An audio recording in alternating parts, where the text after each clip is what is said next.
Good question. So we can adopt what's known as a Wittgensteinian approach to semantics. What do we mean by money? Well, if it's how people use the word is the meaning. There's no sort of Platonic thing that the word money points to, and that's it. It's how we use the word. And from our point of view, the money users, the new numbers are new money. We spend them, use them, that is our medium of exchange. Once somebody's borrowed them, then they start circulating in the economy. The guy who sold you the house, he gets the 100,000, he probably buys a new car with it, or he goes on holiday, or whatever. Now there's a flip side to that expansion of the bank's balance sheet when somebody comes along and repays their loan, pays money back to the bank. And in this case, the money supply contracts. Let's see that schematically. Here's the balance sheet. The dotted lines are before the event, and the solid lines are both before and after. So when the guy comes in with these 100,000, well, he probably doesn't these days, he probably does it electronically, but when this event of debt repayment happens, then the effect on the balance sheet is that the loan account is paid off, so it disappears. So obviously some historic record of it is kept somewhere, but the day-to-day accounting of the bank, that loan has gone. And on the other side of the balance sheet, the customer's current account has gone down by 100,000. So we see the two sides now have shrunk, just in the opposite way to when they expanded when the loan was taken out.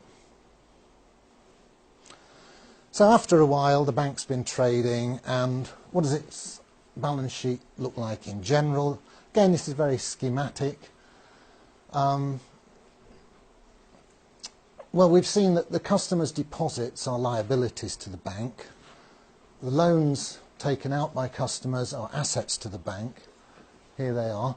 You'll notice the loans are a bit bigger than the deposits in this diagram. That's because, as we'll see, interest is charged on those loans. They have a certain internal dynamic. You take your eye off them and they grow. Another asset to the bank is physical cash called vault cash. The bank does actually keep some notes and coins in its safe, in its vault, and that is an asset to the bank. So we notice the difference between electronic money and physical money here, that whoever actually has ownership of physical cash, that's an asset to that entity, be it the bank or people outside the bank. Assets, financial assets, the banks tend to buy gilts, which are IOUs from the British government. It's a favourite asset of banks. And obviously the nice buildings that you see, and the cars and so on and so forth. And also, remember, initially the shareholders put their initial money into the account at the Bank of England, it's called their reserve account. We'll have a look at the structure of this in a bit more detail later. So that's an asset to the bank. So the bank has its money in the central bank, the Bank of England. The bank's customers have their money in the commercial bank. And on the commercial bank's balance sheet, the bank's money is an asset and the customer's deposits is a liability. Other liabilities that banks have, well, they have all the usual expenses of any business. They owe tax, they have to pay electricity bills, etc., etc. But like any business, they have this shareholder's capital account, which is a number on the liability side of their balance sheet, and it represents something quite important. It's what the shareholders would get were the bank to be wound up now. The bank would call in all its assets, pay off all its liabilities, and with any luck there'd be something left over for the shareholders to take away. Because the shareholders came in at the beginning with a certain amount of money, they've traded for a while, they might want to stop trading now and walk away with some loot.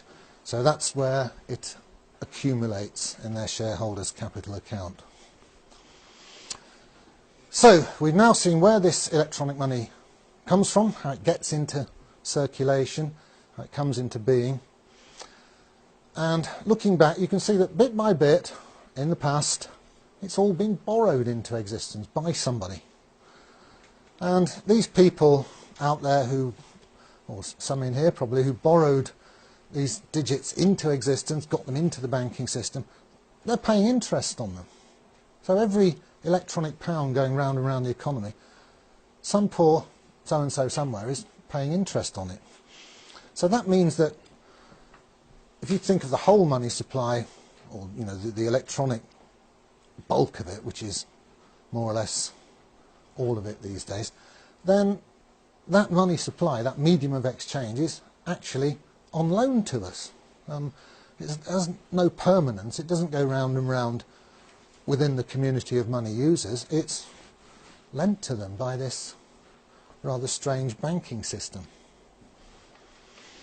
So the conclusion is we actually rent our currency, our medium of exchange, from the bank, on the banking system, through these interest-bearing loans. And that's weird, isn't it, when you think about it? These numbers, they charge us for using their numbers, which cost them nothing to type in. Well, yeah, my numbers are as good as their numbers. As a mathematician, I must say this.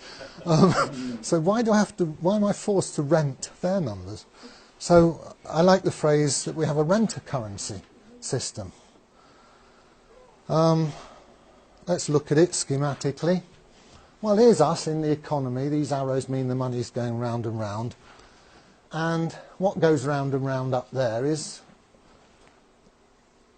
digits in banks' computers, and none of it is debt-free and none of it is permanent.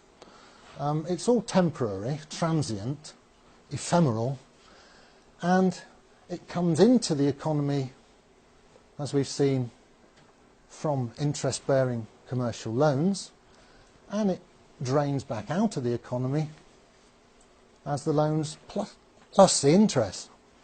So the banks extract wealth from the economy by renting to us a bunch of numbers. It's quite a good business, isn't it? And of course the numbers they get back as interest are just as good as any other numbers, and they can spend those numbers back into the economy. And you'll notice bankers have pretty good cars and bonuses and houses and so on, all for buildings. Yeah, I mean, they accumulate a lot of wealth by charging us to use their numbers. What's the alternative? Well, we could do it this way. Here's us in the economy, and instead of using numbers which are lent to us by commercial banks, we could have our own numbers. Could issue them collectively, all of us. And they could be permanent. And the money supply could go round and round indefinitely as we conduct our business. Where would that sort of money come from? Well, it can only come from the collective, from the whole community of money users. You don't want any privileged minority doing it and making lots of profit out of it. Let's do it all together. We're all going to use these numbers. Well, let's have our own numbers. Fine. So we issue them into the economy and through what's called the state, which is, taking a benevolent look at it, it's what we all want to do collectively together. We all have nice roads and we all want to drive on the same side of the road and so on. So I'm just having a dig at the anarchists here, who often I debate with on the internet. So collectively we can provide our own medium of exchange, our own bunch of numbers, at negligible cost. You have to pay some guy to type them in, sure, but it's not a big expense. So that's the alternative which we're all working towards.